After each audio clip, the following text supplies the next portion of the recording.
property destroyed, and our institutions, especially constitutional institutions, attacked. Once again, I extend my deepest condolences to those who unfortunately lost their lives. One life, as we all know, lost is a life too many. To the mothers, fathers, siblings, relatives, and friends of those who lost their lives, my deepest sympathies and condolences to you all. Equally, to the many others who are injured and recuperating, I wish them quick recovery.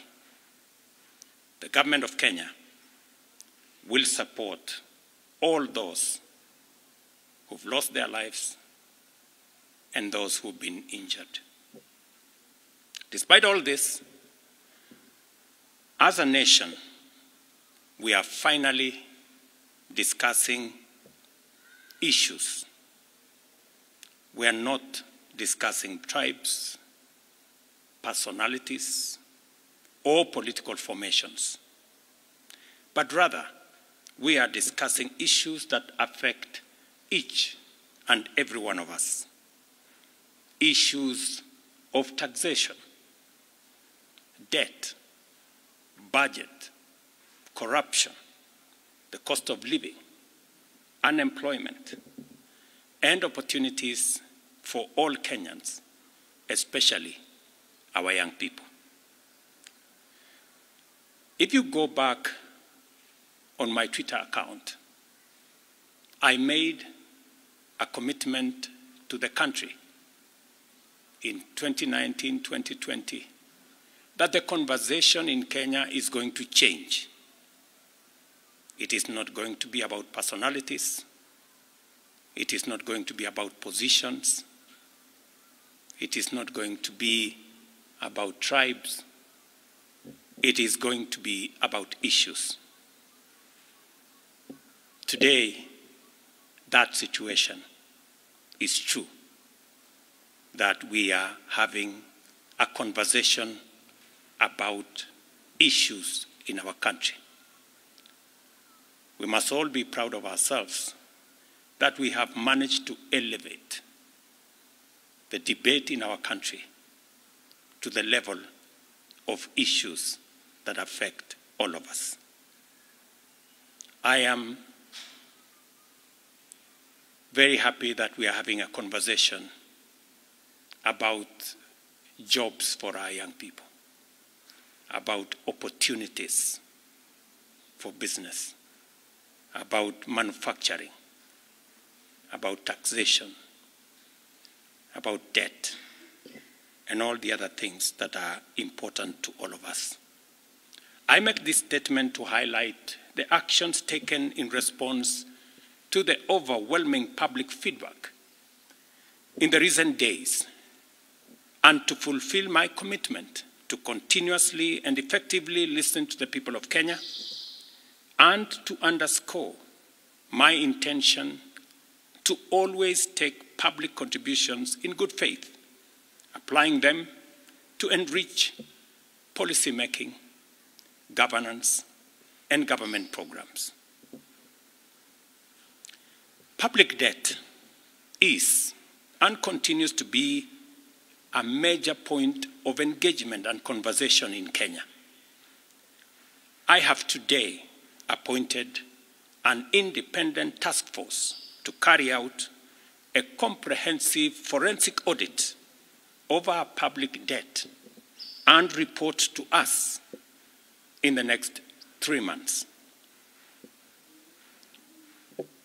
This audit will provide the people of Kenya with clarity on the extent and nature of our debt, how public resources have been expended, and will also recommend proposals for managing our public debt in a manner that is sustainable and does not burden future generations.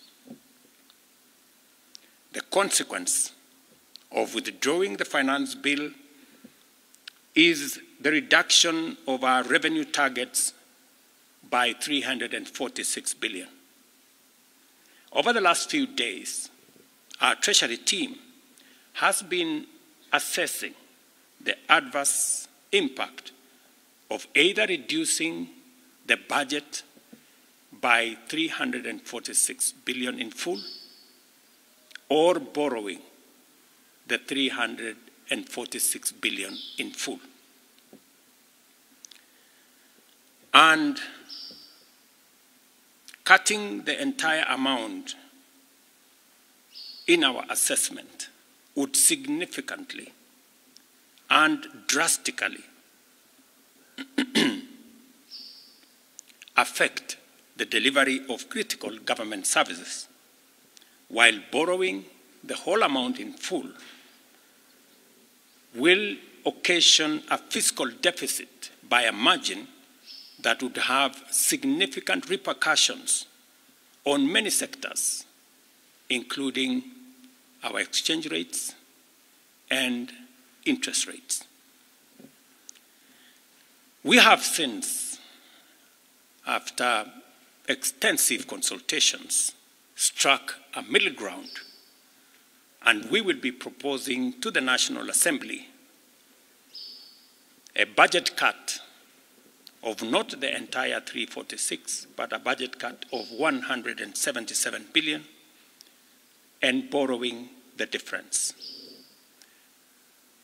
Whatever we are going to borrow, the difference, will increase our fiscal deficit from what I intended to be 3.3% of our GDP. It will now go up to 4.6% of GDP, still lower than last year, and will be used to fund some of our critical government services. We will use the money that we will borrow to protect funding for some of the critical areas that the people of Kenya have asked me to protect.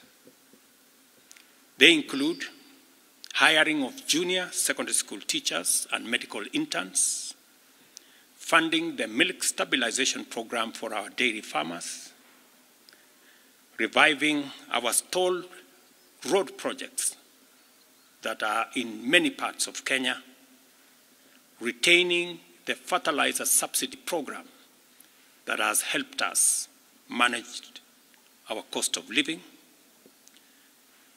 settling the debt owed to farmers in our coffee sector, capitalizing the coffee cherry fund to support our farmers in that sector, enabling public-owned sugar mills to pay outstanding debts to sugarcane farmers for their deliveries, additional funding for higher education, new funding model that was in our plan will now receive additional funding, settling arrears owed to counties, settling arrears for NGCDF, and settling arrears for our pensions. Accordingly, in keeping with the enhanced austerity measures we have committed to implement and align government expenditures within the budgetary implications of the withdrawal of the Finance Bill 2024, the following actions shall be taken with immediate effect towards the realization of the new budget. 47 state corporations with overlapping and duplicating functions will be dissolved, resulting in the elimination of their operational and maintenance costs, and their functions will be integrated into the respective line ministries. Staff currently employed by the affected corporations will be transferred to ministries and other state agencies within government. The decision to fill the position of Chief Administrative Secretaries is hereby suspended. The number of advisors in government shall be reduced by 50% within the public service with immediate effect. Budget lines providing for the operations of the Office of the First Lady, the spouse of the Deputy President, and the Prime Cabinet Secretary will be removed. Similarly, the budget provisions for confidential budgets in various executive offices, including my own office, have been removed, and the budget for renovations across government reduced by 50%. Henceforth, public servants who attain the retirement age of 60 shall be required to immediately proceed on retirement with no extensions to their tenure of service whatsoever.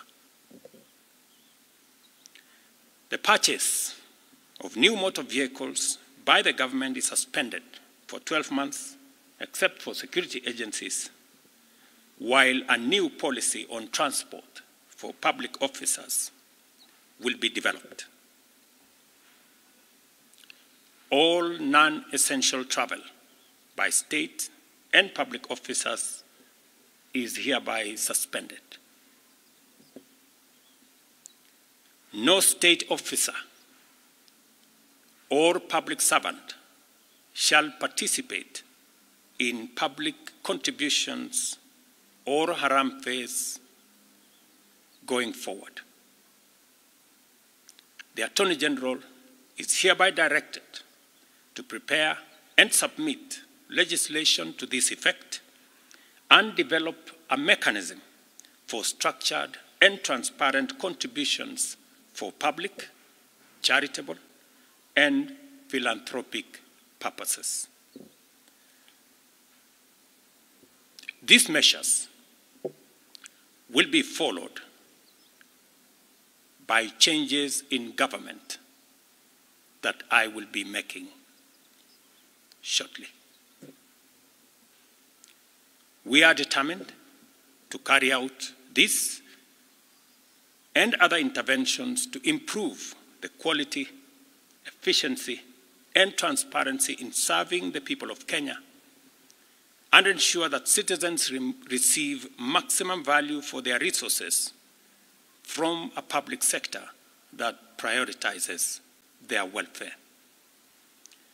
I believe these changes will set out our country on a trajectory towards economic transformation, enabling us to achieve the strategic objectives of the bottom-up economic transformation agenda and deliver our commitment to radically enhance opportunities for all Kenyans and transform our country.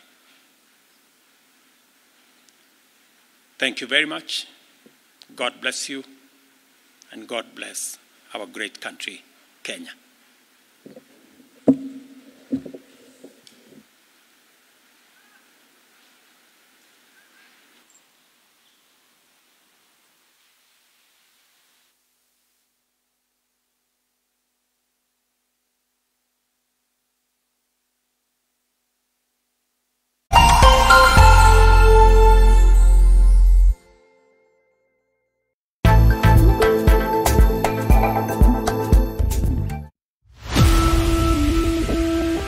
From Germany to your K24 TV screens,